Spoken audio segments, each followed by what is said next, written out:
सभी क्षेत्रीय साथियों को आलोक कुमार अपर प्रधान मुख्य वन संरक्षक वन्य प्राणी का नमस्कार। और आज का विषय है गश्ती। वनों की सुरक्षा के लिए कैसे गश्ती किया जाए जिससे कि वनों का संरक्षण हो सके और वन क्षेत्र में जो समस्याएं रहती हैं उनको हम रोकें।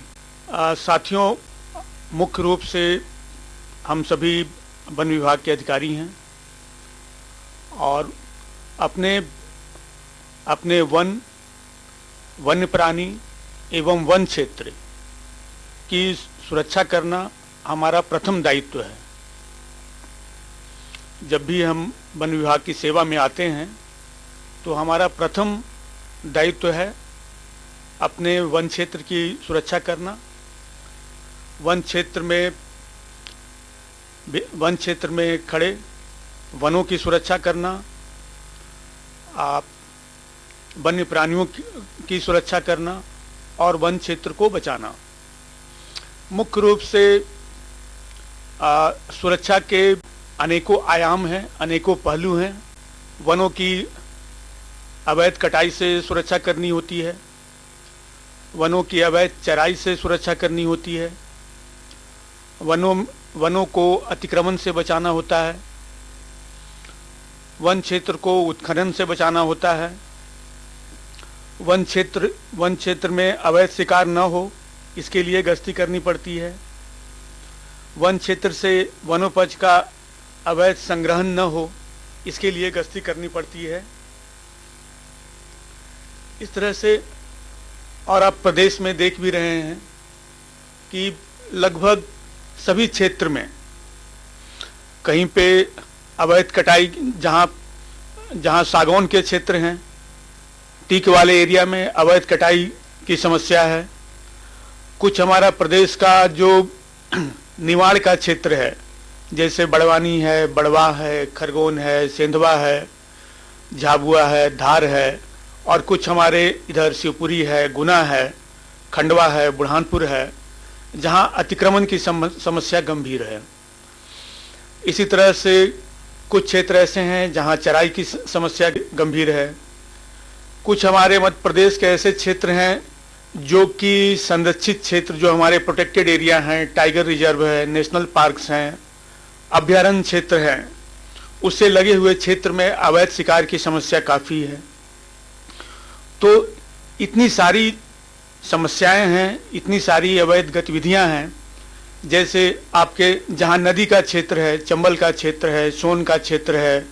नर्मदा का बेल्ट है, जहां पे वन क्षेत्र में अवैध माइनिंग, रेत की माइनिंग, दूसरे मिनरल्स की माइनिंग, फर्शी पत्थर की माइनिंग, ऐसी समस्याएं हैं। समस्याएं पिछले कुछ दिनों में लगभग पिछले एक दशक में काफ़ी बढ़ी हैं। जो समस्या आज से, जब हम सेवा में आए थे, आज से 20 साल पहले, 25 साल पहले, 30 साल पहले, तो इतनी समस्याएं इतनी गंभीर नहीं थी। आज जो भी वन क्षेत्र में अवैध कार्य हो रहे हैं, अब वो एक संगठित रूप से इसमें गिरोह काम कर रहा है। किसी क्षेत्र में पूरा संगठित अपराध के रूप में हम इसको देखते हैं।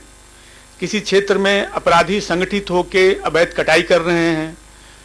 किसी क्षेत्र विशेष में संगठित होके अवैध चराई किया जाता है, उसी तरह से अवैध उत्खनन होता है, अवैध शिकार होता है। तो पूरा एक ऐसे संगठित अपराधों को रोकने के लिए वन विभाग के अधिकारियों को भी, कर्मचारियों को भी संरक्षण के कार्य में और अधिक मुस्तैद रहने की जरूरत है और अधिक हमें सक्षम बनने की जरूरत है। और हमको भी अपने अधिकारियों को, कर्मचारियों को भी संगठित करके सामूहिक रूप से अपराध को रोकने के लिए प्रयास करना होगा। पुराने समय में 25-30 साल पहले बीट गार्ड अकेले भी अपने बीट में रहता था, तो बीट गार्ड का इतना वन क्षेत्र में भय होता था कि जो अपराधी तत्व के लोग हैं, अवैध कटाई करने वाले और दूसरे जो वन एवं वन्य प्राणियों से संबंधित अपराध वाले, बीट गार्ड ही उनको कंट्रोल कर लेता था। जो बीट गार्ड और डिप्टी साहब अपने क्षेत्र में अपराध को कंट्रोल कर लेते थे, क्योंकि पहले ये अपराध संगठित नहीं था। आज चूंकि ये अपराध संगठित हो गया है तो हमारी चुनौती बढ़ गई है, और चुनौती बढ़ी है तो हमें और सजग रहने की ज़रूरत है, हमें और संगठित रहने की ज़रूरत है, और हमको अपने गश्ती कार्य को फिर से मतलब कि एक बार उसको देखने की ज़रूरत है कि किस तरह की हमारी प्रोटेक्शन स्ट्रेटेजी हो, किस तरह का हमारा प्रोटेक्शन मेजर हो, कैसे हम कहाँ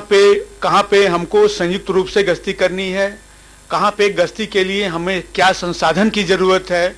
इन सब बातों को लेके हमको एक सभी वनमंडल के लिए, सभी वनमंडल के लिए, सभी परिक्षेत्र के लिए हमको एक प्रोटेक्शन प्लान बनाना चाहिए। और ये प्रोटेक्शन प्लान चूंकि आज के मुख्य रूप से हमारे वो वन मंडलाधिकारीगण हैं, परिक्षेत्र अधिकारीगण हैं और हमारे डिप्टी रेंजर हैं, तो हमको अब वो समय आ गया है जब हमको परिक्षेत्र स्तर का, उप वन मंडल स्तर का हमारा एक प्रोटेक्शन प्लान होना चाहिए। और ये सबको मिला के सभी वन मंडल का, सभी टाइगर रिजर्व का, सभी नेशनल पार्क का, सभी अभयारण्य का हमारा एक प्रोटेक्शन प्लान होना चाहिए। वो प्रोटेक्शन प्लान आपका साइट स्पेसिफिक रहेगा, क्षेत्र विशेष की स्थिति को देखते हुए, वहाँ अपराध के आंकड़े को देखते हुए, वहाँ की परिस्थिति को देखते हुए, रिक्वायरमेंट को देखते हुए हमारा एक प्रोटेक्शन प्लान होना चाहिए। हमारे परिक्षेत्र अधिकारी हैं, उनको पता होना चाहिए कि ये हमारा रेंज है, इसमें हमारा इतना रिजर्व फॉरेस्ट है, इतना प्रोटेक्टेड फॉरेस्ट है, इतना हमारा, या हमारे एरिया में कोई संरक्षित क्षेत्र है, और हमारे क्षेत्र में कौन कौन से अपराध की हिस्ट्री है, हमारे क्षेत्र में कहाँ पे अतिक्रमण की संभावना रहती है, हमारे क्षेत्र कौन सा हमारा क्षेत्र है जहाँ उत्खनन की संभावना रहती है, कौन सा हमारा क्षेत्र है जहाँ अवैध शिकार की संभावना रहती है। तो पूरा आपका एक नक्शे के ऊपर खाका, और आपको पहचान करना है अलग अलग अपराध के किस्म वाइज कि कौन सा हमारा क्षेत्र, कौन सा हमारा बीट, कौन सा हमारा परिक्षेत्र सहायक वृत्त, कौन सा हमारा कंपार्टमेंट कौन से अपराध के लिए संवेदनशील है। और पुराने ये आप इसको ऐसे कर सकते हैं, जब पुराने आप 10 साल 15 साल के अपराध के आंकड़े अपने परिक्षेत्र का निकालेंगे तो स्वतः आपको पता चल जाएगा कि कौन सा एरिया में कौन सा अपराध पिछले 10 साल से ज्यादा हो रहा है, कौन सा कंपार्टमेंट में अवैध कटाई की समस्या ज्यादा है, कौन सा कहाँ पे माइनिंग की समस्या ज्यादा है, कहाँ पे शिकार की समस्या ज्यादा है, कौन सा क्षेत्र अतिक्रमण के लिए वल्नरेबल है। इन सब जितने अपराध के अनेक तरह के अपराध हैं, इनको लेके अपने परिक्षेत्र का आपको एक प्रोटेक्शन प्लान बनाना चाहिए। प्रोटेक्शन प्लान जैसे ये तो गश्ती में, जैसे बीट गार्ड हमारा बीट में, वो तो प्रतिदिन अपने बीट का भ्रमण करता है। परिक्षेत्र सहायक अपने बीटों का बीट इंस्पेक्शन करते हैं। रेंज ऑफिसर के लिए टारगेट है अपने बीट का महीने में इंस्पेक्शन करना। उप वन मंडलाधिकारी का भी टारगेट है अपने बीट का इंस्पेक्शन करना। इसी तरह से वन मंडलाधिकारी के भी टारगेट आपको मुख्यालय से वन विभाग की तरफ से दिए गए हैं। तो बीट इंस्पेक्शन तो एक है कि जहां पे उप वन मंडलाधिकारी और परिक्षेत्र अधिकारी बीट इंस्पेक्शन के कार्य को पूरे अच्छे तरीके से करना चाहिए है। जो आपको बीट इंस्पेक्शन का आपको रोस्टर दिया हुआ है, हर महीने में उप वन मंडलाधिकारी परिक्षेत्र अधिकारी का टारगेट है। उसी तरह से हमारे डिप्टी रेंजर भी बीट इंस्पेक्शन करते हैं। अगर हमारे एसडीओ, अगर हमारे डीएफओ, अगर हमारे रेंज ऑफिसर बीट इंस्पेक्शन अगर ठीक से करते हैं और पूरे उसमें निष्ठापूर्वक करते हैं, उसमें किसी भी प्रकार की कमी पाई जाती है। बीट में आप एक बार इंस्पेक्शन करेंगे, जो भी कंपार्टमेंट का या 2 कंपार्टमेंट का बीट हो, 3 कंपार्टमेंट का बीट हो,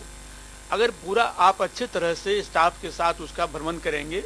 तो कई सारे इंफॉर्मेशन आपका, एक बार वन क्षेत्र में आप पैदल जाते हैं इंस्पेक्शन के लिए, तो वन क्या है, वन क्षेत्र खुद ही बोलता है। जैसे ही आप वन क्षेत्र में 1 घंटा आधा घंटा घूमेंगे तो वन क्षेत्र आपसे बात करने लगेगा है। जो आपको वो खुद बताने लगेगा कि हमारे के यहाँ अवैध कटाई की समस्या है, हमारे के यहाँ अवैध शिकार की समस्या है, हमारे के यहाँ अतिक्रमण की समस्या है, उत्खनन की समस्या है, लघु वनोपज संग्रहण की अवैध लघु वनोपज संग्रहण की समस्या है। तो वन क्षेत्र खुद है जो खुद आपसे बात करता है। किसी भी आप क्षेत्र में जाएंगे, कोई भी अधिकारी, प्रक्षेत्र अधिकारी, हमारे उप वन मंडलाधिकारी, आप निष्ठापूर्वक, ईमानदारी पूर्वक, सचेत होकर किसी वन क्षेत्र में घूमते हैं तो वन क्षेत्र आपसे कुछ 10-15 मिनट के बाद आपसे बात करने लगता है और आपको उस क्षेत्र की है जो सारे समस्याएं और सारे जो वहाँ गतिविधियां हैं, अच्छी गतिविधियां हो, अच्छे काम भी मिलते हैं। कोई अच्छा बीट में कोई अच्छा काम हुआ है, कोई अच्छा प्लांटेशन हुआ है, अच्छा चारागाह विकास का कार्य हुआ है, अच्छा कोई जल स्रोत का निर्माण हुआ है, रिपेयर हुआ है, बोरी बंधान हुआ है, तो सब आपको क्षेत्र आपको बताने लगता है। और इसी प्रकार से किसी प्रकार की वहाँ कमी है, कोई प्लांटेशन फेल हो रहा है, कोई अनुश्रमण के चलते है जो कोई हमारा जल स्रोत है जो टूट गया है, कहीं पे है जो इंक्रोचमेंट है, ऐसे तरह की कटाई हुई है, चराई हुई है, तो वन क्षेत्र आपको पूरा बोलता है।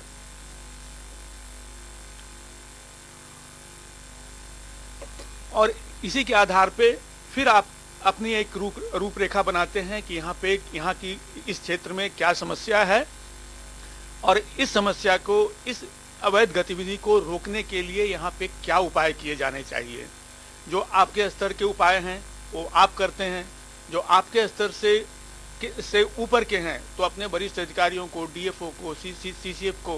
विभाग के संज्ञान में लाते हैं कि ये क्षेत्र में ये गतिविधि है, इसके लिए हमको ये संसाधन चाहिए, हमको इतने मानव संसाधन चाहिए, इतने वाहन चाहिए, वगैरह वगैरह, हमको है जो ये सब उपकरण चाहिए, हथियार चाहिए, इसकी आप मांग करते हैं।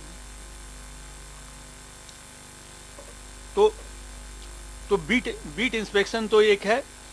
गश्ती का ही एक अंग है। अगर हमारे, चूंकि आज उप वन मंडलाधिकारी रेंज ऑफिसर हैं, अगर बीट इंस्पेक्शन अगर नियमित रूप से और रोस्टर अनुसार सभी लोग करें तो बहुत सारे अपराध का एक डाटा, एक रिकॉर्ड आपके पास है जो आपके पास रहेगा। उससे आपको अपने क्षेत्र में सुरक्षा के इंतजाम को प्लान करने में आपको मदद मिलेगी, आपको सहायता। अब प्रोटेक्शन प्लान जो आपका बनेगा वो बीट गश्ती से अलग है। वो जैसे एक बार आपने अपने क्षेत्र का पूरा अपना लोगों से बात करके, स्टाफ से चर्चा करके, इसके लिए निचले स्तर के स्टाफ से चर्चा करें, बीट गार्ड से चर्चा करें, परिक्षेत्र सहायक से चर्चा करें, अपने चौकीदार से चर्चा करें, जो हमारे सुरक्षा श्रमिक हैं उनसे चर्चा करें, हमारे समिति श्रमिक हैं उनसे चर्चा करें, स्थानीय जनप्रतिनिधियों से चर्चा करें, स्थानीय लोगों, ग्रामीणों, किसानों से चर्चा करें। तो आपको खुद ही आपको लोगों से इतने डाटा इकट्ठे हो जाएंगे, उनसे आपको पता चल जाएगा कि कौन सा क्षेत्र में कौन सा अपराध होता है, कहाँ अधिक होता है, कहाँ मध्यम होता है, कहाँ कम होता है। तो उस हिसाब से प्रोटेक्शन प्लान का एक आपको निर्माण करना है। अब उसमें देखना है कि ये क्षेत्र है, उसी हिसाब से आपको एक बार आपको प्लान हो गया, पता चल गया कि ये क्षेत्र हम, उसी हिसाब से रेंज ऑफिसर को, एसडीओ को वहाँ पे सुरक्षा श्रमिक को लगाना, समिति श्रमिक को लगाना, आसपास के जो हमारे ग्राम वन समिति है, वन सुरक्षा समिति है, इको विकास समिति है, वहाँ के लोगों को जोड़ना, अब वरिष्ठ अधिकारियों से मार्गदर्शन प्राप्त करना। इस तरह से उस प्रोटेक्शन प्लान के अनुसार आपको पूरे वर्ष भर के लिए आपको गश्ती की रूपरेखा बनानी है। आपके पास डाटा इकट्ठा हो गया, उसी के अनुसार आपको कर्मचारियों की भी पदस्थिति करनी होगी। कहीं बहुत संवेदनशील क्षेत्र है तो वहाँ पे आपको योग्य, यंग और अच्छा कर्मचारी देना होगा। कोई क्षेत्र कम संवेदन सामान्य क्षेत्र है तो वहाँ पे कुछ कमजोर कर्मचारी भी आपका है, जो गार्ड है, सुरक्षा श्रमिक है, वो वहाँ चल जाएगा। जो कहीं ऐसे क्षेत्र है जो कि बहुत ज़्यादा अति संवेदनशील है, समस्या बहुत है, तो वहाँ पे आपको वैसे क्षेत्र में आपको पेट्रोलिंग कैंप का निर्माण, वन चौकी का निर्माण, वहाँ पे सामूहिक गश्ती की व्यवस्था, अधिक से अधिक लोगों और वहाँ पे अधिक संसाधन जुटाने की व्यवस्था, वरिष्ठ अधिकारियों द्वारा वैसे क्षेत्र पे अधिक भ्रमण की व्यवस्था, रेंज ऑफिसर के द्वारा, एसडीओ के द्वारा, डीएफओ के द्वारा, तो वहाँ पे आपको अधिक है जो आपको सपोर्ट देना होगा। ये सपोर्ट आप तभी दे पाएंगे जब आपको पहले से पता हो कि यहाँ पे इस तरह के अपराध होते हैं। अब अपराध को रोकने के लिए जो रेंज ऑफिसर और एसडीओ का, डिप्टी रेंजर का, आपको अपनी गश्ती से कर्मचारियों को मोटिवेट करना है, आपको गार्ड को मोटिवेट करना है, चौकीदार को मोटिवेट करना है।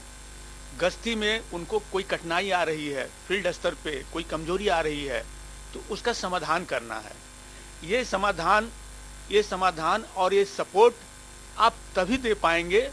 जब आप है जो नियमित रूप से ऐसे संवेदनशील क्षेत्र में आपका भ्रमण होगा, कभी दिन में, कभी रात में, और कर्मचारियों के साथ निचले स्तर के जो हमारे मैदानी अमला है उसके साथ आप निरंतर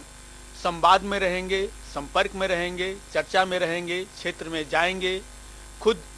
पैदल चलेंगे, कभी रात में जाएंगे, कभी दिन में जाएंगे, और क्षेत्र में उतर के जब पैदल घूमेंगे तभी आपको ये सब चीज़ें महसूस होंगी। और अपने छोटे कर्मचारी जो हमारे हैं, निचले स्तर के कर्मचारी हैं, उनको भी आप मार्गदर्शन दे पाएंगे, उनको सपोर्ट दे पाएंगे, उनको संसाधन दे पाएंगे। वन मंडल क्षेत्र में सामान्य गश्ती और वन्य प्राणी क्षेत्र दोनों मिला हुआ है। ये दोनों एक ही वस्तु है, या सामान्य वन मंडल का क्षेत्र हो या वन्य प्राणी का क्षेत्र हो। ऐसा नहीं है कि वन्य प्राणी सिर्फ संरक्षित क्षेत्र में ही रहता है, अभ्यारण्य में ही रहता है, या टाइगर रिजर्व में ही रहता है, या नेशनल पार्क में ही रहता है, या अवैध कटाई है जो संरक्षित क्षेत्र में नहीं होती है, या वन्य प्राणी का शिकार है जो सामान्य वन मंडल नहीं होता है। हमको एक तरह की व्यवस्था, इंटेंसिव व्यवस्था हर जगह बनानी है। जैसे वन्य प्राणी क्षेत्र में अब विशेष करके टाइगर रिजर्व में टाइगर की मॉनिटरिंग, टाइगर की सुरक्षा, दूसरे मांसाहारी वन्य प्राणी की सुरक्षा वो प्राथमिकता में रहती है। लेकिन हमको सामान्य वन मंडल के क्षेत्र में भी उसी तरह की मॉनिटरिंग, उसी तरह की सुरक्षा व्यवस्था हमको बनानी होगी। है जो आपको शायद ज्ञात होगा, जो आज हमारे पास अभी जो डाटा है टाइगर का, लेपर्ड का, खास करके जो बाघ है, तेंदुआ है, जितने बाघ तेंदुआ टाइगर रिजर्व में है,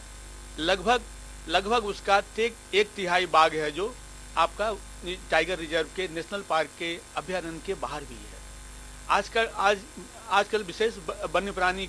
और दूसरे जो शाकाहारी वन्य प्राणी हैं पूरे मध्य प्रदेश के वन क्षेत्र में हैं। तो अवैध शिकार के लिए भी हमारा पूरा संरक्षित क्षेत्र हो या संरक्षित क्षेत्र के बाहर हो, हर क्षेत्र संवेदनशील है। अवैध कटाई के लिए भी हर जगह, और दूसरे अपराध के लिए भी हर क्षेत्र, वो संरक्षित क्षेत्र हो या सामान्य वन मंडल का क्षेत्र हो, सभी क्षेत्र है जो संवेदनशील है। अपराधी सिर्फ देखते रहते हैं कि अगर देखते हैं कि आपकी सुरक्षा व्यवस्था, आपकी गश्ती सही चल रही है, तो वो नियंत्रित हो जाते हैं, सावधान रहते हैं। और वो भी देखते हैं, जैसे ही देखते हैं कि इनकी कोई व्यवस्था नहीं है, इनका कोई गश्ती की व्यवस्था नहीं है और इनकी ढिलाई चल रही है, कमजोरी चल रही है, तो वहाँ पे अपराधी सक्रिय हो जाते हैं और अपराध का ग्राफ एकाएक बढ़ जाता है। गश्ती में मुख्य रूप से एक तो जो मुख्य बातें मैं आपको बताऊंगा है जो कि गश्ती किसी भी क्षेत्र का मुख्यतः एक तो हमारा बीट गार्ड है, परिक्षेत्र सहायक है, एक तो हम पैदल गश्ती करते हैं। अपने जो भी हमारे संवेदनशील क्षेत्र बीट के होते हैं या रेंज के होते हैं, वहाँ हमारे बीट गार्ड, परिक्षेत्र सहायक, सुरक्षा श्रमिक, समिति श्रमिक पैदल गश्ती करते हैं। इसके अतिरिक्त हमारे वाहन से गश्ती की व्यवस्था रहती है। हम जब अधिकारी वर्ग जिनके पास वाहन है या उड़न दस्ता का वाहन है, तो ऐसे संवेदनशील क्षेत्र में वन मंडल का उड़न दस्ता या उप वन मंडल का उड़न दस्ता या उप वन मंडलाधिकारी अपने वाहन से कर्मचारियों को लेकर, परिक्षेत्र अधिकारी अपने वाहन से गश्ती करते हैं। ऐसे संवेदनशील क्षेत्र में जाके और देखते हैं कि कोई अपराध घटित तो नहीं हुआ है या कोई अपराध घटित होने वाला है, तो उसका हमको रोकथाम के लिए हमको क्या करना है। उसी तरह से गश्ती में रात्रि गश्ती की व्यवस्था होती है। हमको पता है कि इस क्षेत्र में रात में अपराध होता है, यहाँ पे रात में शिकार होता है, यहाँ पे रात में अवैध वनोपज का परिवहन होता है, तो हम रात में उसके हिसाब से अपनी गश्ती की व्यवस्था करते हैं। हमारे परिक्षेत्र अधिकारी रेंज जो वाहन के साथ है, जो कर्मचारियों को लेके गश्ती करते हैं। इसी तरह से अगर कोई आपके संरक्षित क्षेत्र से लगा हुआ कोई वाटर बॉडी है वाटर बॉडी है, नदी है, झील है, तालाब है, तो वहाँ भी संरक्षित क्षेत्र में अवैध अवैध शिकार को रोकने की दृष्टि से, और चाहे अवैध उत्खनन, रेत आदि की निकासी की दृष्टि से आप वहाँ पे गश्ती करते हैं। बोट के जैसे नर्मदा का डूब क्षेत्र है, वहाँ हम बोट से गश्ती करते हैं। और भी हमारे कई सारे टाइगर रिजर्व संरक्षित क्षेत्र हैं जहाँ बड़े वाटर बॉडी है, जैसे पेंच में तोतला ढो जलाशय है, माधव राष्ट्रीय उद्यान में साख्य सागर जलाशय है, गांधी सागर जलाशय है। तो जलाशय में हमारी है जो बोट के द्वारा, मोटर बोट के द्वारा, नाव के द्वारा हमारी गश्ती होती है। उसी तरह से टाइगर रिजर्व में, अभ्यारण्य क्षेत्र में जहाँ बाघ के लिए काफ़ी संवेदनशील है, उस क्षेत्र में हम हाथियों के द्वारा भी, हाथी का भी पूरे महीने का हम प्लान करते हैं। कौन कौन से क्षेत्र हैं जहाँ पे हमारा बाघ का, तेंदुआ का शिकार हो सकता है, या बाघ और तेंदुआ के ऊपर हमको नज़र रखनी है, उसकी मॉनिटरिंग करनी है, वहाँ से पूरे प्रदेश के टाइगर रिजर्व में हाथी से भी गश्ती की व्यवस्था है अलग अलग। इसी तरह से वन मंडल क्षेत्र हो या संरक्षित क्षेत्र हो, हमको मान लिया कि इवन वन मंडल में भी खास करके गर्मी के दिन में या संरक्षित क्षेत्र के अंदर आपके जितने भी जल स्रोत हैं, जितने भी झीरिया हैं जहाँ पे गर्मियों में पानी रहता है, खास करके छोटे छोटे झीरिया, और जो आपके क्षेत्र की सीमा पर स्थित हैं या सीमा के बाहर स्थित हैं, वहाँ पे हमको निगरानी रखने की ज़रूरत पड़ती है। अगर जितने भी आपके तालाब हैं, झीरिया हैं जो सीमा पे हैं या सीमा के बाहर हैं, अगर आप उनकी निगरानी नहीं करेंगे तो उसी क्षेत्र में हमारे वन्य प्राणी है जो पानी पीने के लिए जाते हैं, और वहाँ पे उनका शिकार हो सकता है, उनकी पॉइजनिंग हो सकती है, और अपराधी है जो ऐसे क्षेत्र में वो सक्रिय रहते हैं। उनको मालूम है कि ये सीमा पर है या वन क्षेत्र के से बिल्कुल लगा हुआ है, यहाँ पे हमारा कर्मचारी नहीं आएगा, या उनके नियमित गश्ती में, मॉनिटरिंग में ये नहीं है, तो वहाँ पे अपराध घटित होने की समस्या रहती है। उसी तरह से मध्य प्रदेश में आप देख रहे हैं कि आजकल खास करके अवैध शिकार है जो विद्युत लाइन से, जो हमारे ट्रांसमिशन लाइन है, उससे करंट लगा के वन्य प्राणियों की शिकार की घटनाओं में मतलब काफ़ी वृद्धि हुई है। वो इसमें कोई ज़रूरी नहीं है कि वो टाइगर के मारने के लिए उन्होंने है जो मुख्य रूप से वो जो हमारे लगे हुए क्षेत्र हैं, जहाँ वन क्षेत्र के अंदर से जो ट्रांसमिशन लाइन गुजर रहा है या सीमा से के ऊपर से जो ट्रांसमिशन लाइन गुजर रहा है, और उसके बाहर अगर गांव वगैरह है, तो वहाँ पे लोग वाइल्ड वोर मारने के लिए, जंगली सुअर मारने के लिए, चीतल सांभर, नीलगाय मारने के लिए वो विद्युत करंट है जो खूंटी लगा के अब प्रवाहित करते हैं। लेकिन उसमें क्या होता है कि ठीक है, सुअर वन्य प्राणी है, वो भी वन्य प्राणी है, वो भी अपराध है, और दूसरे छोटे वन्य प्राणी भी है जो अपराध की श्रेणी में आता है। लेकिन उसमें क्या होता है ना कि हमारे बड़े वन्य प्राणी, टाइगर है, तेंदुआ है, वो उसमें फंस जाते हैं। उनको तो पता नहीं होता, उनको लगता है कि हम तो सुअर के लगाए हैं, सुबह में देखे तो इसमें तो है वो टाइगर को करंट लग के मर गया है। अभी प्रदेश में 3 घटनाएं पिछले 5-6 महीने से हुई हैं, जो कि जिसमें कि टाइगर और लेपर्ड है जो इलेक्ट्रोक्यूशन से मारा गया है। अभी ताज़ा घटना है, बांधवगढ़ में एक टाइगर की मृत्यु हुई है, जो कि वन क्षेत्र से बफर एरिया में विद्युत लाइन जा रहा था, उससे करंट लगाए थे सुअर को मारने के लिए, और उसमें टाइगर फंस गया है जो, और हमारा एक महत्वपूर्ण वन्य प्राणी चला गया। पिछले महीने में एक टाइगर है जो कान्हा टाइगर रिजर्व में, वो भी सुअर के लिए और चीतल के लिए गांव के लोग हैं जो विद्युत लाइन से करंट लगाए थे, और उसमें एक हमारा टाइगर है जो मारा गया है जो। तो क्या है कि टाइगर, आप जानते ही हैं कि टाइगर की संख्या है जो लिमिटेड है, और टाइगर हमारा टॉप प्रेडेटर है, और टाइगर को बचाने के लिए प्रदेश में हम इतना श्रम कर रहे हैं, इतना धन खर्चा कर रहे हैं, इतनी सारी योजनाएं हम लेके आ रहे हैं, और हमारी थोड़ी सी लापरवाही के चलते, हमारी थोड़ी सी कह लें सजग न रहने के चलते ऐसे हमारे बड़े वन्य प्राणी है जो मारे जा रहे हैं। जबकि यहाँ मुख्यालय से आप देख लें, आपके उप वन मंडल में भी चिट्ठी होगी, रेंज में भी चिट्ठी होगी, वन मंडल में तो होगी, हर साल है जो 2-3 चिट्ठी आपको पूरे विधिवत आपको है जो मतलब कि पूरा समझाते हुए लिखे गए हैं कि आपके वन क्षेत्र के अंदर से कोई भी विद्युत लाइन जा रहा है, कोई भी ट्रांसमिशन लाइन जा रहा है, तो उसके लिए आपको क्या वहाँ पे उससे अपराध को रोकने के लिए आपको क्या उपाय करने हैं, आपको कैसे सजग रहना है, कैसे आपको आसपास के जो सब स्टेशन है, विद्युत विभाग है, उनसे उनसे उनसे उनसे संवाद बनाना है, उनसे उनके मोबाइल नंबर, आपके मोबाइल नंबर उनके पास, उनके मोबाइल नंबर आपके पास होने चाहिए कि कहीं भी विद्युत लाइन ट्रिप होती है तो आपको तत्काल इन्फॉर्मेशन दें, आप जाके मौका का मुआयना करें, अपराध को रंगे हाथ पकड़ें, अपराधी को पकड़ें, अपराध का आपको संज्ञान हो। ये सारे पत्र है जो मुख्यालय से हर साल मतलब कि लिखे जाते हैं, और इसीलिए लिखे जाते हैं कि ये डीएफओ सीएफ या तक न रहे, बल्कि इसके संबंध में उप वन मंडलाधिकारी, वन मंडलाधिकारी और नीचे के हमारे जो गार्ड हैं, परिक्षेत्र सहायक हैं, कर्मचारी हैं, सुरक्षा श्रमिक हैं, उस सबके साथ है जो सबको इस वस्तु स्थिति से अवगत कराया जाए, और ट्रांसमिशन लाइन को जो संवेदनशील क्षेत्र में है उसमें हम क्या कदम उठाएं, सुरक्षा के कौन से उपाय करें कि हमारी ट्रांसमिशन लाइन की नियमित रूप से हमारे नज़र में रहे, हम उसको चेक करते रहें, कभी दिन में, कभी सुबह अर्ली इन द मॉर्निंग जाकर देखें, कभी रात में उस क्षेत्र में भ्रमण करें कि कहीं कोई तार और मतलब बिछाने की आशंका तो नहीं है। तो ये सब हमको करना होगा। अगर हम नहीं करेंगे तो इसी तरह से हम है जो दुर्लभ वन्य प्राणी हम खोते रहेंगे है जो इसी प्रकार से जो, और इसमें यह भी है कि जहाँ बहुत संवेदनशील क्षेत्र है, महत्वपूर्ण टाइगर रिजर्व है, जैसे मैं एक उदाहरण देता हूँ, जैसे पेंच टाइगर रिजर्व में, पेंच टाइगर रिजर्व में के कोर एरिया से लगा हुआ 2-3 महत्वपूर्ण मतलब कि है जो विद्युत लाइन है, जहाँ की हिस्ट्री है वो कि पिछले 10-20 साल से उस क्षेत्र में विद्युत लाइन से पहले शिकार का हिस्ट्री रहा हुआ है। वहाँ पे हम लोगों ने, वहाँ पे हमारे अधिकारियों ने वहाँ विद्युत कैंप की स्थापना की है। जैसे पेंच में आपका विजय पानी का क्षेत्र है, अरी का क्षेत्र है, और आपका बरेली पार से टिकाड़ी का क्षेत्र है।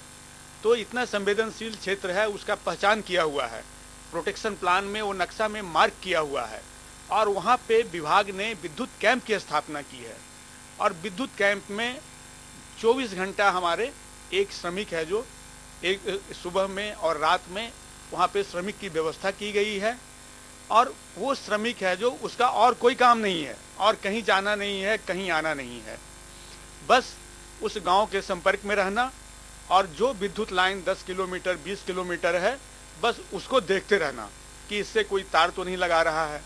इससे कोई खूंटी तार लगा के खूंटी तो नहीं लगाया है, या गांव में ऐसे अपराध, ऐसे कौन से लोग हैं जो कि इस तरह की घटना कर सकते हैं, कहाँ कहाँ पे पंप चल रहा है, कहाँ पे नेकेड वायर है जो खेत में ले गए हैं सिंचाई के लिए। तो सिर्फ उसका काम रहता है 24 घंटा है जो अपने विद्युत लाइन और उससे जुड़े हुए चीज़ों का अनुश्रवण करना। और इसको जो भी हमारे रेंज ऑफिसर उस क्षेत्र के हैं, उप वन मंडलाधिकारी हैं, उप संचालक हैं, क्षेत्र संचालक हैं, उसको जाके बजाबता विद्युत कैंप में हर हफ्ते या जब भी उस क्षेत्र से गुजरते हैं, जाते हैं, उनका रजिस्टर चेक करते हैं, कब से कब मतलब गश्त किया, कहाँ क्या पाया, उस सारे चीज़ों की एक अनुश्रवण की व्यवस्था, एक मॉनिटरिंग की व्यवस्था है। क्योंकि रेंज ऑफिसर और हमारे एसडीओज हैं, हमारे जो रेंज ऑफिस वन क्षेत्रपाल हैं, हमारे एसीएफ हैं, आपका काम है जो आपका मॉनिटरिंग का रोल आपका मतलब कि है जो बहुत ज़्यादा है, कि कोई भी आपने निर्देश नीचे पालन के लिए दिए हैं कि भाई ये विद्युत लाइन की गश्ती होनी है, इस क्षेत्र की गश्ती करनी है, इस टीम के द्वारा किया जाएगा, इस व्यक्ति के द्वारा किया जाएगा। जब तक आप उस व्यवस्था को नियमित रूप से उसका मॉनिटरिंग नहीं करेंगे, उसका अनुश्रवण नहीं करेंगे, उसको जाके देखेंगे नहीं, तो व्यवस्था आपके बताए अनुसार 2-4 दिन, 1 हफ्ता, 10 दिन चलेगा, उसके बाद वो धीरे धीरे नीचे के कर्मचारी को लगता है कि अब कोई एसडीओ साहब को कोई मतलब नहीं है, रेंजर साहब को कोई मतलब नहीं है, एसडीओ साहब अपना है जो घर ऑफिस में घर में पड़े हैं, रेंजर साहब अपना रेंज में पड़े हैं, उनको वन क्षेत्र में आने से कोई सरोकार नहीं है। तो धीरे धीरे हमारे कर्मचारी का भी मनोबल टूटने लगता है, नीचे वाले कर्मचारी का, कि चलो अब कोई देखने वाला नहीं है तो आज तो 2-4 दिन हम भी नहीं जाते हैं। क्या होगा, आज बहुत ठंड है, आज बारिश हो रही है, आज बहुत गर्मी पड़ रही है, वो भी लेथार्जिक हो जाता है और घर में बैठ जाता है और हमारी व्यवस्था धीरे धीरे खराब हो जाती है और अपराधी अपराधी यही देखते रहता है। क्योंकि अपराधी कोई बाहर का नहीं होता है, कितना भी बड़ा अपराध हो उसका स्थानीय कांटेक्ट रहता है, उसका लोकल कांटेक्ट होता है, चाहे वो टाइगर का शिकार हो, चाहे बड़ा उत्खनन हो या बड़ी अवैध कटाई हो। तो हर अपराधी का बड़े गिरोह बाहर से ऑपरेट कर रहा है, जिले से ऑपरेट कर रहा है, संभाग में है, बड़े शहर में है, लेकिन हर अपराध का लोकल कांटेक्ट होता है। अपराध तो वो देखते रहते हैं, उनको तुरंत पता चल जाता है बड़े अपराधी को कि इस क्षेत्र में है जो गश्ती नहीं हो रही है और यहाँ पे ये अपराध करने की संभावना है, यहाँ टाइगर घूम रहा है, अवैध शिकार हो सकता है, ये सागौन का क्षेत्र है, यहाँ से दो चार ट्रक लकड़ी निकल सकती है, यहाँ पे बालू है, यहाँ से उत्खनन हो सकता है, रेत निकल सकता है, पत्थर निकल सकता है, और अपराधी अपना है जो अपना काम करना शुरू कर देता है। और एक बार अपराधी अपना काम शुरू कर देता है और अपराध का जब मैग्नीट्यूड बढ़ जाता है तो उससे एक अपराधी से दूसरे तीसरे एक गिरोह बन जाता है, एक संगठन बन जाता है। और एक बार संगठित अपराध हो गया तो अकेले फिर है जो हमारे बीट गार्ड, डिप्टी रेंजर, फिर उस संगठित अपराध को काउंटर करने के में हम सक्षम नहीं होते हैं। हमको फिर अतिरिक्त संसाधन की जरूरत होती है, अतिरिक्त बल की जरूरत होती है, पुलिस की सपोर्ट की जरूरत होती है, अन्य सपोर्ट की है जो प्रशासन की सपोर्ट की जरूरत होती है। तो जहाँ सबका यही कारण है। आज जो भी मतलब कि जो मैं तो बड़वानी में डीएफओ रहा हूँ, निमाड़ क्षेत्र में भी रहा हूँ, बुरहानपुर का वर्किंग प्लान बनाया हूँ, खंडवा का शिवपुरी क्षेत्र में रहा हूँ। जो भी आज जो बड़े अपराध जो संगठित हुए हैं वो उसका मुख्य कारण है कि जब अपराध शुरू हुआ था, जब छोटे रूप में था, उस समय हमने उसका इलाज नहीं किया है। जब निमाड़ क्षेत्र में अतिक्रमण शुरू हुआ था, नवारिया पटेल आए थे, उस समय हमने है जो उसका इलाज नहीं किया। अब एक बार है जो अपराध का मैग्नीट्यूड बड़ा हो गया, संगठन बड़ा हो गया, अपराधी तंत्र मजबूत हो गए, और फिर एक बार संगठन हो जाता है तो उसको अन्य प्रकार के संरक्षण भी मिलने लगते हैं। तो अपराध को हमने बढ़ने दिया और फिर हम उसको अपराध को हम है जो रोकने गए तो मालूम हुआ कि हम है जो सफल नहीं हुए हैं। तो इसलिए हमारे वन मंडलाधिकारी भाई हैं, हमारे परिचित अधिकारी हैं, तो आप हमारे मुख्य रूप से आज का वही था, एक प्लान बनाकर अपने क्षेत्र का संवेदनशील क्षेत्र अलग अलग अपराध के लिए पहचान करके और उसके हिसाब से आप अपनी गश्ती की व्यवस्था सुनिश्चित करें। एक तो ये हो गया वन विभाग का एक पार्ट हो गया। दूसरा पार्ट जिसमें कि हम अभी कमजोर पड़ रहे हैं, जो वन क्षेत्र में रहने वाले जो ग्रामीण हैं, हमारे आदिवासी भाई हैं, किसान हैं, उनको सबको आपके साथ लाने के लिए विभाग की तरफ से, सरकार की तरफ से व्यवस्था दी गई है। संरक्षित क्षेत्र के अंदर आपके बफर क्षेत्र में इको विकास समिति का गठन किया गया है। उसी तरह से वन क्षेत्र में आपका ग्राम वन समिति गठित है, वन सुरक्षा समिति गठित है। लेकिन सिर्फ इनके गठन से काम नहीं चलेगा, इनको आप सक्रिय कीजिए, इनको सक्रिय कीजिए और इनका सपोर्ट प्राप्त कीजिए। इनको सक्रिय और इनका सपोर्ट तब प्राप्त होगा जब समिति के सदस्यों को, गांव को आपके ऊपर विश्वास बनेगा है जो। और ये विश्वास तब बनेगा, कब बनेगा? जब आप उनकी बैठक लेंगे, उनसे संवाद करेंगे, उनसे चर्चा करेंगे। कई लोग बोलते हैं कि साहब वो गांव वाले है जो, वो गांव में है जो, एक गांव वाले है जो गांव में ये यहाँ अवैध कटाई होता है, यहाँ ये होता है गांव। ऐसा नहीं है। किसी भी हमारा बीट गार्ड है, परिक्षेत्र सहायक है, हमारे रेंज ऑफिसर हैं, एसडीओ हैं, क्योंकि आप लोग मतलब कि हमारे विभाग की महत्वपूर्ण कड़ी हैं। फील्ड फोर्स हैं जो कि आपका अधिक से अधिक आपका क्षेत्र में, आपका फील्ड में रहना होता है। तो हमको हमको ग्रामीणों को सहभागी बनाना अत्यंत आवश्यक है। और ग्रामीण समिति के सदस्य सहभागी तब बनेंगे जब हमारा उनसे निरंतर संवाद रहेगा, संपर्क रहेगा। आप गांव से गाड़ी लेके गुजर जाते हैं तो ऐसा भी हमने देखा है कि 6 रेंज ऑफिसर 8 महीना हो गया और गांव के लोगों को पता नहीं है कि हमारे ये रेंज ऑफिसर हैं। ऐसा नहीं होना चाहिए। आपको अपने क्षेत्र में एसडीओ साहब किसी गांव में जाएं तो उस गांव में 10-20 व्यक्ति ऐसे होने चाहिए जो कि हाँ, ये एसडीओ साहब फॉरेस्ट वाले आ गए, ये अब हमारे रेंजर साहब है जो सोलंकी जी आ गए, अपने कुरई वाले हैं जो, क्या आपकी पहचान, बीट गार्ड को गांव में सब लोग पहचाने, परिक्षेत्र सहायक को गांव में सब लोग पहचाने। ये तब होगा जब आप समिति की बैठक करेंगे, उनको वन के सुरक्षा कार्य में, अग्नि सुरक्षा कार्य में, वानिकी कार्य में जब उनको है जो सहभागी बनाएंगे, सहयोगी बनेंगे, उनकी छोटी मोटी बुनियादी समस्याओं का आप निराकरण करते रहेंगे, या निराकरण दूसरे विभाग की समस्या हो सकती है उसमें भी आप प्रोएक्टिव रोल अदा कर सकते हैं। जैसे कहीं कैटल किल हो रहा है, कहीं पे कैटल की इंजरी हो गई, कहीं पे ह्यूमन इंजरी हो गई वन्य प्राणी के चलते, तो उसमें आपने है जो त्वरित रूप से कार्रवाई करके, कहीं फसल नुकसानी हो गई उसमें आप सहयोगी बन के उनको मुआवजा दिलवा दिए। तो ऐसे छोटे छोटे काम से गांव में आपका एक पैठ बनता है, ग्रामीणों में आप विश्वास अर्जित करते हैं और इसका फायदा आपको संरक्षण में मिलेगा। कि किसी भी गांव में अगर 100 परिवार है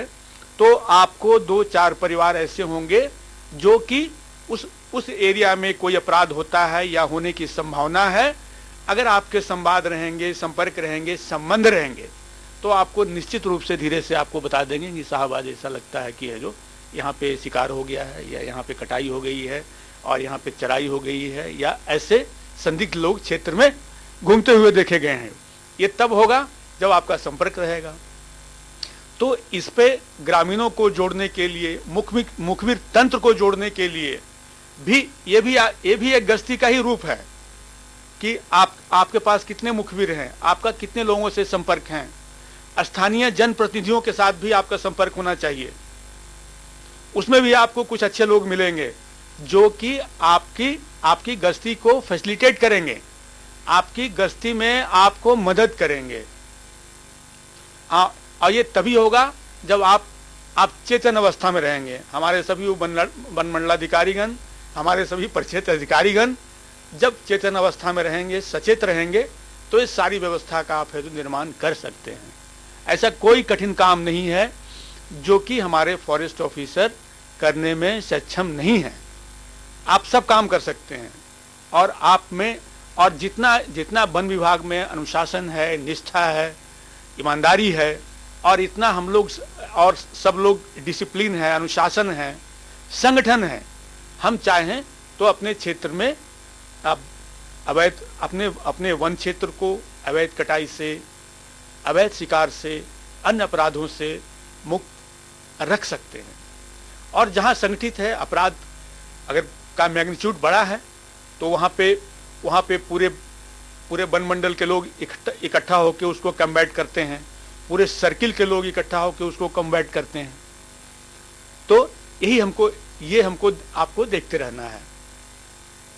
गश्ती के ये तो अवैध कटाई, गश्ती के और दूसरे महत्वपूर्ण आयाम है। जैसे आप गश्ती करेंगे तो आपका जो अग्नि सुरक्षा का कार्य है उसमें भी आपको है जो अगर नियमित रूप से ऐसे संवेदनशील क्षेत्र जहाँ की पहले से अग्नि दुर्घटना की संभावना रहती है तो वनों को आग से आपको बचाने में सफल होंगे। क्योंकि आग भी क्या है ना कि अगर गश्ती नहीं करते हैं, हम ध्यान नहीं देते हैं तो अग्नि से क्या होता है कि हमारा जो पुनरुत्पादन है, हमारा रीजनरेशन है, हमारा छोटा पौधा है जो कि भविष्य में जिसको कि हम पेड़ बनाना चाहते हैं वो नष्ट होते हैं। तो अपने वन क्षेत्र को अग्नि के सीजन में अग्नि सुरक्षा के लिए, अग्नि की दृष्टि से गश्ती करने के लिए, उसके लिए भी हमको है जो पर्याप्त हमारी प्लानिंग होनी चाहिए और पर्याप्त हमारा है जो हम पर्याप्त तैयारी होनी चाहिए। और ये सब आपके प्लान के अंतर्गत आएगा। इसी तरह से मानसून का समय है, जिसको कि मानसून गश्ती बोलते हैं, अंग्रेजी में उसको मानसून पेट्रोलिंग बोलते हैं। क्योंकि वन क्षेत्र हमारे दुर्गम क्षेत्र होते हैं। अब मानसून के समय में जैसे इस वर्ष अत्यधिक बारिश हुई, कई हमारे क्षेत्र हैं जो कि बिल्कुल रोड से कट जाते हैं, नदी से, नालों के कारण, उनमें जल बहाव के कारण कई हमारे दुर्गम क्षेत्र जहाँ के आप वाहन से या मोटरसाइकिल से या साइकिल से भी नहीं जा सकते हैं, वहाँ पैदल जाने के अलावा और कोई दूसरा चारा नहीं है। तो आपको मानसून के 4 महीना, जुलाई, अगस्त, सितंबर, अक्टूबर, मानसून के 4 महीना का भी आपकी गश्ती की एक अलग प्लान होनी चाहिए कि मानसून में, चूंकि सबको पता है कि ये रास्ता कट गया, ये वाहन कट गया, ये रास्ता कट गया, तो सबको पता है कि एसडीओ साहब तो आएंगे नहीं, वो तो बोलेरो में चलते हैं। अब तो ये रास्ता कट गया, रेंजर साहब भी बोलेरो में हैं, उनका अब आना होगा नहीं। अब फिर उनका आना नहीं होगा तो दूसरे भी कर्मचारी भी है जो मतलब कभी कभी एक आध बार आएंगे है जो, तो ऐसे में अपराधी है जो सक्रिय हो जाते हैं और 4 महीने आपको पता नहीं चलता है। आप सोचते हैं कि मतलब कि जंगल ठीक ठाक होगा, अब मालूम हुआ कि 2-3 महीने में ही वो बड़ा काम करके, बड़ी कटाई करके, बड़ा अपराध करके, बड़ा नुकसानी करके, और जब रास्ता खुला, जब आप रोड बनाए, जब आप पहुंचे, तो मतलब कि ये क्षेत्र तो गया काम से है जो, ये तो इंक्रोचमेंट हो गया, यहाँ किसी को पता भी नहीं चला, यहाँ अवैध कटाई बड़े पैमाने पे हो गई, यहाँ पे अवैध शिकार हो गया। वो आपको है जो 3-4 महीने के बाद अपराध का संज्ञान होता है, फिर आप लोग लग जाते हैं उसको है जो उसकी जांच करने, उसकी लिपापोती करने। तो अगर मानसून में अगर आप सक्रिय रहते तो इस अपराध को भी आप रोक सकते थे। वन्य प्राणी क्षेत्र में हमारे मित्र हैं, चाहे वन्य प्राणी, चूंकि ये सभी के लिए है, अगर वो वन मंडल क्षेत्र में पदस्थ हैं, संरक्षित क्षेत्र में पदस्थ, वन्य प्राणी क्षेत्र में पैदल गश्ती का है जो बहुत मतलब कि है जो वन्य प्राणी क्षेत्र क्या सभी क्षेत्र के लिए सबसे पैदल गश्ती का बहुत बड़ा रोल, बहुत महत्वपूर्ण भूमिका होती है। जब किसी भी जंगल में आप जाते हैं तो जैसे वन्य प्राणी, मुख्यतः वन्य प्राणी क्या है कि एक अपना जिस रास्ते से जाएगा उनके आने का जाने का एक ट्रेल बना देता है। जैसे कोई जल स्रोत है तो सभी चीतल, सांभर अधिकतर है जो एक रास्ता बना देंगे जाने का, आने का। और टाइगर के बारे में आपको पता होगा कि टाइगर मुख्य रूप से है जो आपको कभी भी जंगल से अंदर कम, कहीं भी उसको पानी पीने जाना है या और ऐसे जगह जाना है तो वो मेन रोड से, जंगल के जो आपके रोड हैं, पगडंडी हैं, जो कच्चे रास्ते हैं उसके ऊपर चलता है। और ये कच्चे रास्ते या कोई एनिमल ट्रेल है, वाइल्ड लाइफ ट्रेल है, उस पर चलता है। तो अब आप वन क्षेत्र में गश्ती पे जा रहे हैं, पैदल जा रहे हैं, तो ऐसे पगडंडी है, ऐसे कच्चे रास्ते हैं, उसकी मॉनिटरिंग करनी बहुत जरूरी है। क्योंकि जनरली शिकारी लोगों को उनको पूरा पता रहता है कि ये कच्चा रास्ता है, ये हमारा यहाँ पे जल स्रोत है, तो यहीं पे है जो वो पता कर लेते हैं कि यहीं पे टाइगर, इस रास्ते से टाइगर पानी पीने आएगा, लेपर्ड पानी पीने आएगा, भालू पानी पीने आएगा। और उसी रास्ते के ऊपर है जो सावधानी पूर्वक छुपा के वो जो आपको जिन ट्रैप बोलते हैं, फंदा बोलते हैं, ये सब स्नेयर बोलते हैं, वो सब वहाँ पे वो लगाते हैं और फिर वो पता भी नहीं चलता है और वो हमारा टाइगर। तो जब भी गर्मियों, खास करके गर्मी के दिनों में आप वन क्षेत्र में पैदल गश्ती में जाते हैं तो जो एनिमल ट्रेल हैं उसकी जांच करें, जो कच्चे रास्ते हैं उसकी जांच करें और जल स्रोत के आसपास घूम के देखें, वहाँ गश्त करके देखें। इसी तरह से आपके सॉल्ट लीक हैं, जहाँ जिसको आप नमक चाटन भी बोलते हैं, जहाँ जहाँ आपका सॉल्ट लीक है उसको जाके देखें, वहाँ भी अपराध हो सकता है। सबको, शिकारी को पता है कि ये सॉल्ट लीक है तो यहाँ पे बड़े जानवर, छोटे जानवर यहाँ चाटन पे नमक चाटने आएंगे और यहाँ पे हम है जो शिकार कर सकते हैं, यहाँ फंदा लगा सकते हैं, यहाँ बंदूक से मार सकते हैं, ये कर सकते हैं। तो आपको अपने सॉल्ट लीक के ऊपर है जो ध्यान रखना पड़ेगा। इसी तरह से अंदरूनी क्षेत्र में आपको कई सारे डेन रहते हैं, गुफा रहता है, जो कि वन्य प्राणियों द्वारा इस्तेमाल किया जाता है। उनके आसपास के क्षेत्र के ऊपर भी आपको नज़र रखनी चाहिए ताकि वहाँ पे कोई अपराध, कोई फंदा, कोई जिन ट्रैप, इस तरह के अपराध, या आसपास में आजू बाजू में कोई छोटा झिरिया है, छोटा तालाब है, कोई जहर खुरानी की घटना, इस तरह की घटना वहाँ पे कोई करके न चला जाए है जो। क्योंकि आपको पता है कि एक भी जानवर मरता है, एक भी टाइगर मरता है, लेपर्ड मरता है, तो आजकल वन्य प्राणियों के प्रति मीडिया में हमारे जो यहाँ जनप्रतिनिधि हैं, राजनेता हैं, और दिल्ली तक एक बात बिल्कुल एकदम प्रचार, मतलब कि इसका ये प्रचारित होता है रातों रात, सब टीवी चैनल पे आने लगता है, और कोई भी ऐसी दुर्घटना होती है तो सीधे सीधे दोषारोपण है जो वन विभाग के ऊपर है जो, कि इतना पैसा खर्चा करने के बाद भी यहाँ टाइगर मर गया, यहाँ लेपर्ड मर गया, यहाँ भालू मर गया है जो। तो इस तरह की घटना और विभाग की छवि, राज्य की छवि, और टाइगर वगैरह में अंतर्राष्ट्रीय स्तर के चैनल में चीज़ें चलने लगती है, देश की छवि धूमिल होती है। तो भाइयों,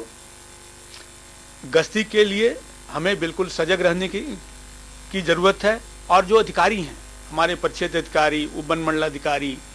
और वन मंडलाधिकारी, आपका मुख्य काम है चीज़ों को प्लान करना।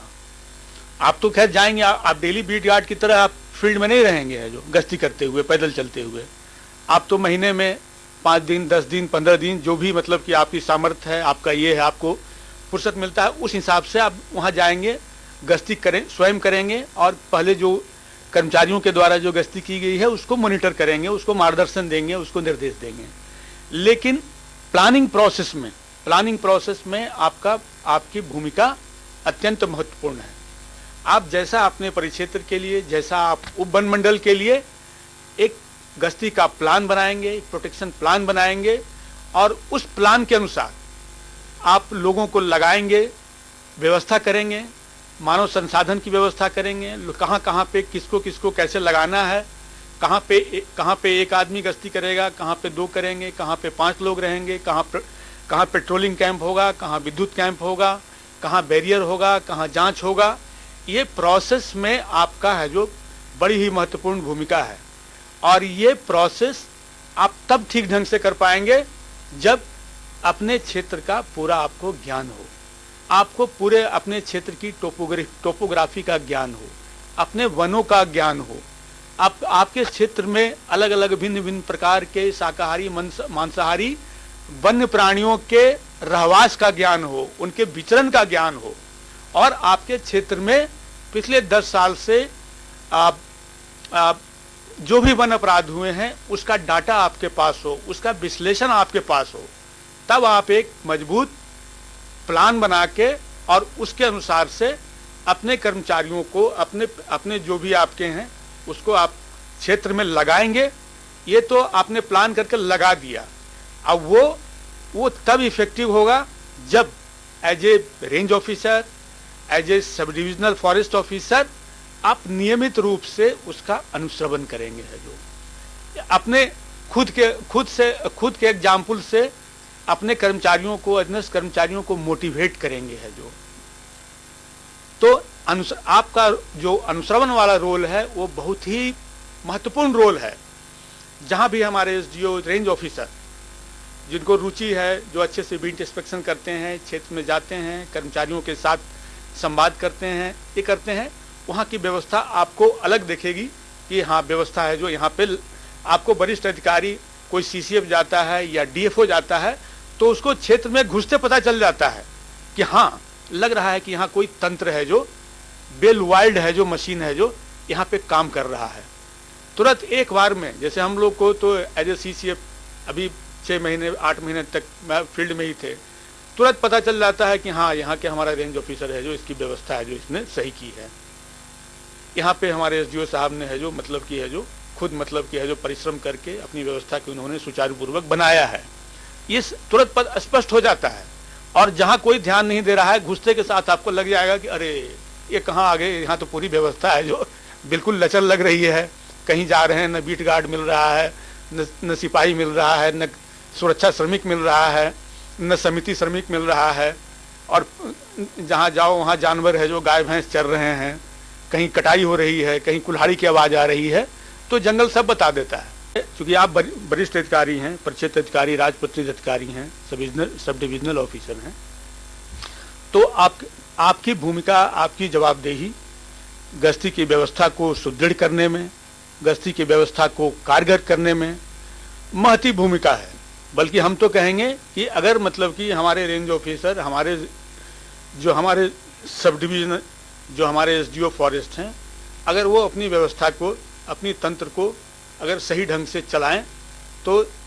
हमारा तो मानना ये है कि 75-80%, 90% समस्या है जो प्रोटेक्शन से रिलेटेड है, उसका समाधान है जो आपके स्तर से ही हो सकता है। और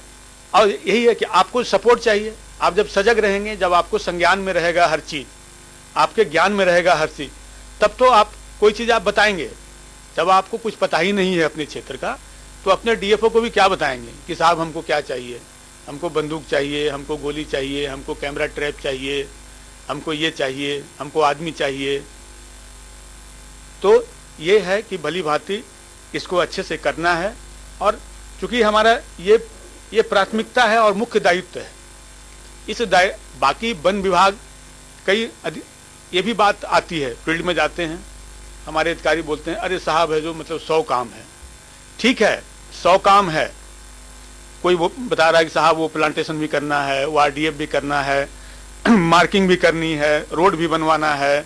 और वो फिर दूसरे काम इलेक्शन चुनाव भी करवाना है, और फिर ये कार्यालय के काम करना है, ऑडिट कंडिका भी देखना है, ये देखना है। वो सब काम चलता रहेगा, लेकिन एज ए वन विभाग के, एज ए फॉरेस्ट ऑफिसर, हमारा ये बिल्कुल हमारे दिल में और ये हमारे दिमाग में होना चाहिए कि हमारा मुख्य काम है, हम जिसके लिए सेवा में आए हैं वो हमारा काम है वन की सुरक्षा करना, वन्य प्राणी की सुरक्षा करना, वन्य प्राणियों की रहवास की सुरक्षा करना, वन क्षेत्र की सुरक्षा करना। ये हमारा मुख्य दायित्व है। जो हमारे पास एग्जिस्टिंग रिसोर्स है, एग्जिस्टिंग रिसोर्स की सुरक्षा करना। फिर जब एक बार सुरक्षा करते हैं, वन ऐसा है कि वन क्षेत्र ऐसा है कि सिर्फ अच्छी सुरक्षा हो जाए तो वन क्षेत्र का है, हमारे वन का अपने आप संवर्धन हो जाता है, हमारे वन्य प्राणियों का अपने आप विकास हो जाता है। सिर्फ आप सुरक्षा मुहैया करा दीजिए, कुछ करने की जरूरत नहीं है। मत कीजिए प्लांटेशन, आप सुरक्षित कर दीजिए वन क्षेत्र को। देखिए आप 2-4 साल के बाद है जो अपने आप जंगल खड़ा हो जाता है। फिर प्रकृति ने ऐसा मतलब कि है जो एक कुदरत का करिश्मा है, प्रकृति की धरोहर है, प्रकृति की देन है कि आप संरक्षित कर लीजिए, चीजें अपने आप व्यवस्थित हो जाती हैं। ये जरूर है कि चुनौतियां बढ़ी हैं। चुनौतियां इसलिए बढ़ी हैं कि अपराधी संगठित हुए हैं, संगठित अपराध हो रहे हैं। पहले जो छोटे मोटे अपराध होते थे कि एक छोटा कोई पेड़ काट लिया, जलाऊ काट लिया, वनोपज का संग्रहण कर लिया, थोड़ा बहुत रेत निकाल लिया। अब चूंकि अपराध का मैग्नीट्यूड बढ़ा है, पैमाना बढ़ा है, अपराधी संगठित हो रहे हैं, तो चुनौती जरूर वन विभाग की दिनों दिन बढ़ते जा रही है। लेकिन हमको इस चुनौती से घबराना नहीं है, इस चुनौती से डरना नहीं है, और हमारे पूरे हमारे अधिकारी से लेके निचले स्तर के कर्मचारी सबको साथ लेके इसका हमको मुकाबला करना है। अपने वन क्षेत्र को बचाना है, वन को बचाना है, वन्य प्राणी को बचाना है, और इसमें हमको लोगों को सहभागी बनाना है। अकेले आसपास जो गांव के लोग हैं, वन क्षेत्र के आसपास जो गांव हैं, ग्राम वन समिति, वन सुरक्षा समिति, इको विकास समिति, उनको भी संरक्षण के कार्य में, वनों के संवर्धन के कार्य में, विकास के कार्य में उनको भी सहभागी बनाना है। उनसे जितना अधिक से अधिक आपकी मदद उनको मिले और उनकी सहायता आपको मिले, ऐसे वातावरण का निर्माण करना है। आइए वातावरण का निर्माण करने के लिए जब आप सजग रहेंगे, संवाद करेंगे, संपर्क करेंगे, क्षेत्र में जाएंगे, तो ये सब चीज ऑटोमेटिक अपने आप हो जाती है, कोई बड़ी चीज नहीं है। और ये सब चीज हमारे विभाग के अधिकारियों ने, कई रेंज ऑफिसर ने, और कई हमारे एसडीओ ने, कई डीएफओ ने, सीसीएफ ने ये आजमाया है और अपने क्षेत्र में सफल हुए हैं, जिनका आप नाम लेते रहते हैं बीच बीच में कि फलाने सीसीएफ साहब थे, फलाने डीएफओ साहब थे, फलाने रेंजर साहब थे, एसडीओ साहब थे। पहले बहुत बिगड़ा हुआ था, बहुत चोरी होती थी, बहुत कटाई होती थी, लेकिन साहब ने है जो 3 साल में इसको ठीक कर दिया। तो ऐसा कुछ नहीं है, संभव कुछ नहीं है, सब संभव है, सिर्फ हमको मुस्तैद सजग रहने की जरूरत है और एक प्लान बना के, एक रूपरेखा बना के हमको गश्ती कार्य को अंजाम देने की जरूरत है और अधिकारियों के द्वारा उसकी सतत निगरानी कह लें, उसकी मॉनिटरिंग कह लें, उसको करने की जरूरत है। अगर ये हमारे क्षेत्रीय, हमारे एसडीओ भाई, रेंज ऑफिसर, अगर ये कार्य आप करते हैं तो निश्चित रूप से अपने क्षेत्र में आप अपने वन क्षेत्र को, वन्य प्राणी को आप बचाने में निश्चित रूप से आप सफल हो। जो हमारे संरक्षित क्षेत्र हैं या वन्य प्राणी बहुलता वाले वन क्षेत्र हैं, उनके विषय में मैं, जैसे वन क्षेत्र के अंदर तो हम गश्ती कर ही रहे हैं, वन क्षेत्र के अंदर गश्ती कर लिए, लेकिन वन क्षेत्र के बाहर भी सजग रहने की जरूरत है। जैसे खास करके जहां जहां जो टाइगर रिजर्व है, प्रोटेक्टेड एरिया है, ऐसे संवेदनशील क्षेत्र जैसे रातापानी, पेंच, कान्हा, बांधवगढ़, सतपुरा, नौरादेही, पन्ना और भी हमारे जो संरक्षित क्षेत्र हैं जहाँ पे बाघों की संख्या अधिक है, तेंदुआ अधिक है, भालू अधिक है, तो ऐसे क्षेत्र में आजकल आपने अखबारों में सुना होगा, और ये हमारे जो स्टेट टाइगर स्ट्राइक फोर्स है, पेंगोलिन का शिकार हो रहा है, सैंड बोआ की स्मगलिंग हो रही है और भी कई दुर्लभ प्रकार के पक्षियों की स्मगलिंग हो रही है। तो इन अपराधों को नियंत्रित करने के लिए आपको वन क्षेत्र के बाहर थोड़ा गश्ती का एक मैकेनिज्म डेवलप करना पड़ेगा। जैसे ये सब जो अपराध हैं जिनका कि जैसे भालू का है जो अंग काट के ले जाते हैं, सैंड बोआ सांप है, टाइगर है, लेपर्ड है और कई दुर्लभ पक्षी हैं, जीव जंतु हैं, फ्लोरा हैं, तो ये इनमें ऐसे कुछ अपराध हैं जिनके तार है जो बहुत दूर तक राष्ट्रीय अंतर्राष्ट्रीय स्तर तक रहते हैं। लोकल लेवल पे अपराधी है जो अपराध करता है, फिर ये जो भी उन्होंने अपराध किया, जो भी टाइगर को मारा, उसके अंग प्रत्यंग और दूसरे जानवर के एक हाथ से दूसरे हाथ, दूसरे से तीसरे हाथ, जंगल से निकला, बस स्टैंड गया, रेलवे स्टेशन गया, वहाँ से निकला एयरपोर्ट गया, म्यांमार गया, म्यांमार से चाइना चला गया, यहाँ चला गया। ऐसे अपराधों को रोकने के लिए आपको बाहर के एरिया जहाँ जहाँ पे मतलब कि ऐसे वन्य प्राणी या ऐसे वनोपज बाहुलता में है, जैसे चंदन है, तो उस क्षेत्र में आपको वन क्षेत्र के बाहर निगरानी की व्यवस्था आपको डेवलप करनी पड़ेगी। जैसे नियमित रूप से, जैसे आपको है जो हाट बाजार है, कभी कभी वहाँ पे चेकिंग कर दीजिए, कभी रेलवे स्टेशन पे चेकिंग कीजिए, कभी बस स्टैंड पे है जो की आकस्मिक रूप से चेकिंग कीजिए। आजकल प्रदेश में हर जगह हमारे पास डॉग स्क्वाड है, उनको भी आप बुलवा सकते हैं, डॉग स्क्वाड की भ्रमण करवा दीजिए। तो उससे क्या है कि अगर कहीं कोई अपराध होगा तो आपको है जो मदद मिलेगी और अपराध को नियंत्रण करने में लोगों को लगेगा कि आप है जो बस स्टैंड भी चेक करते हो, आप रेलवे स्टेशन पे भी आते हो, हाट बाजार में भी आप चेकिंग करने आ जाते हो। तो अपराध, क्योंकि अपराध घटित होने के बाद अपराध को पकड़ना से ज्यादा महत्वपूर्ण है अपराध को नियंत्रित करना। तो आप बाहर भी थोड़ा इस तरह का माहौल बनाएंगे तो आपका आसपास के क्षेत्र में अपराध होने की घटना कम हो जाएगी। उसी तरह मुखबिर तंत्र को भी आपको, परिक्षेत्र अधिकारी को अपना मुखबिर तंत्र होना चाहिए। एसडीओ साहब का अपना मुखबिर तंत्र होना चाहिए, और कोई भी हो सकता है, जनप्रतिनिधि हो सकता है, ग्रामीण हो सकता है, राहगीर हो सकता है, चरवाहा हो सकता है, कोई भी। तो ऐसे लोगों से आप संपर्क में रहेंगे, संवाद में रहेंगे, तो आपका एक अपना मुखबिर तंत्र भी डेवलप होगा, उससे भी आपको बहुत सारी जानकारी आपको मिलेगी है जो। तो एक तो मुखबिर तंत्र के विकास पे भी प्रत्येक अधिकारी को कभी भी चुपचाप नहीं रहना चाहिए, बराबर संवाद में रहिए किसी से भी। वरिष्ठ अधिकारी से हमारा कहना है कि जो चुपचाप है, किसी से बात ही नहीं कर रहा है, तो काम क्या करेगा? न वो वरिष्ठ अधिकारी से कुछ बात कर पा रहा है, न नीचे अपने स्टाफ को कुछ मार्गदर्शन दे रहा है। तो संवाद बनाइए, लोगों से मिलिए जुलिए, सबसे संवाद बनाइए, बातचीत कीजिए। बातचीत में कोई पैसा खर्च नहीं होता है, उसके लिए भोपाल से बजट की बातचीत करने के लिए बजट की आवश्यकता नहीं है। आप जब सजग रहेंगे, खुले रहेंगे और लोगों के साथ मिलेंगे जुलेंगे, बैठेंगे, उनके दुख दर्द के बारे में सुनेंगे, तो ऐसे लोग आपसे है जो बातचीत करने के लिए लालायित रहेंगे है जो। तो मुखबिर तंत्र का विकास करना बाहरी क्षेत्र में खास करके, और जो ऐसे वन्य प्राणी के शिकार के लोग हैं, कुछ ऐसे समुदाय हैं, कुछ ऐसे शिकारी गिरोह हैं जो कि आपके जिले में आ जाएंगे। कहीं भी आपको मालूम होगा कि यहाँ पे शहर के पास में है, जो बस स्टैंड के पास, रेलवे स्टेशन के पास कोई डेरा लगा हुआ है, तो आपको है जो आपको सतर्क हो जाना चाहिए है जो कि बाहर के लोग आपके जिले में, हरियाणा के लोग, राजस्थान के लोग, यहाँ के लोग कोई, और वो आते हैं इन डिसगाइज में, कोई चूड़ी बेचने के नाम से, कोई टिकली बेचने के नाम से, कोई कुछ बर्तन बेचने के नाम से, रजाई बेचने के नाम से, कंबल बेचने के नाम से। मालूम हुआ कि है जो 50 अधिकारी है जो आपके क्षेत्र में घुस गया है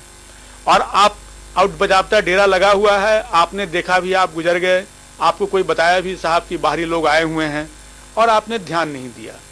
तो धीरे धीरे उनके लोग हैं जो आपने ध्यान नहीं दिया, वो आपके जंगल में घुस गए हैं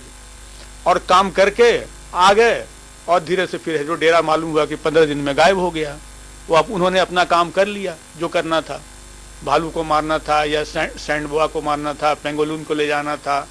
टाइगर को ले जाना था, ले गए और आप देखते रह गए, आपको कुछ पता भी नहीं चला है। तो ऐसे डेरों की भी निगरानी करने की जरूरत है, खास करके जहाँ पे जो tiger area, tiger bearing area है, महत्वपूर्ण वन्य प्राणी का एरिया है,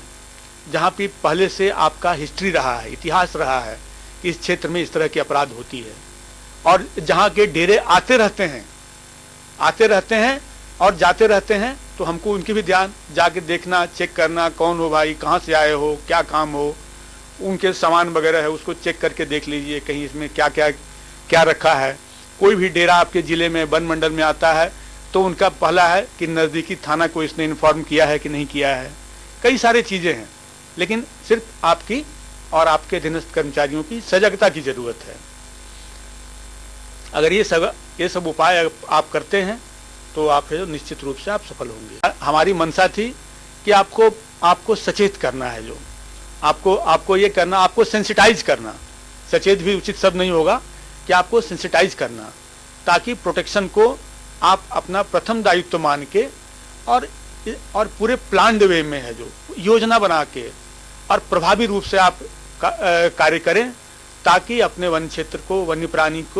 प्राणी के वन अपराध से मुक्त रख सकें, नियंत्रित रख सकें। ये हमारी आज की हमारी मंशा थी। और इसके साथ ही आपको धन्यवाद देते हुए मैं अपना उद्बोधन समाप्त करता हूँ।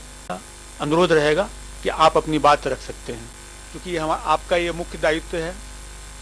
हमारी यही अपेक्षा रहेगी, ये मेरा अपील रहेगा और आप लोगों से यह आग्रह रहेगा कि जो हमारा मूल काम है, जिसके लिए हम सेवा में आए हैं, वनों की सुरक्षा, वन्य प्राणियों की सुरक्षा, वन क्षेत्र की सुरक्षा, उस मूल काम को और अच्छे ढंग से और बढ़िया तरीके से और सुचारू पूर्वक उसको करें। आपके जो अधीनस्थ जो अमला है, आपका वन रक्षक है, वनपाल है, उप वन क्षेत्रपाल है, आपके सुरक्षा श्रमिक हैं, आपके समिति श्रमिक हैं, उनको भी आप है जो अच्छे से अच्छा, बेहतर से बेहतर मार्गदर्शन दें। स्वयं के क्रियाकलाप से एक रोल मॉडल की तरह अपने अधीनस्थ कर्मचारियों को प्रेरित करें, मोटिवेट करें। मेरे तरफ से एज ए अपर प्रधान मुख्य वन संरक्षक वन्य प्राणी, वन विभाग की तरफ से, मध्य प्रदेश शासन की तरफ से ये हम लोगों की अपेक्षा है। और निश्चित रूप से है जो आप है जो आगे अच्छा काम करेंगे। इसी के साथ आप यहाँ उपस्थित हुए, आपने उद्बोधन सुना, आपको धन्यवाद देते हुए मैं इस एडुसेट कार्यक्रम को समाप्त करता हूँ। जय हिंद, जय भारत।